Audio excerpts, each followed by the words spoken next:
প্রিয় দর্শক, আপনারা জানেন আওয়ামী লীগের সাধারণ সম্পাদক ওবায়দুল কাদের তিনি কিন্তু শেখ হাসিনা পতনের সাথে সাথেই ভারতে পালিয়ে যায়। ভারতে বারবার অসুস্থ হয়ে ওঠেন তিনি।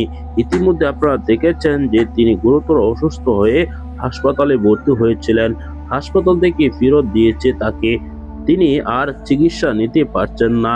কিছুটা বেগম জিয়ার মতো অবস্থা সৃষ্টি হয়েছে। বেগম খালেদা জিয়া যেমন ভাবে চিকিৎসা নিতে পারছিলেন না, তাকে বিদেশে নেওয়া হয়েছিল, কিন্তু বিদেশ থেকে আনার পর তার অবস্থা যেভাবে খারাপ হয়েছে, এখন ওবায়দুল কাদেরের অবস্থাও সেরকমই।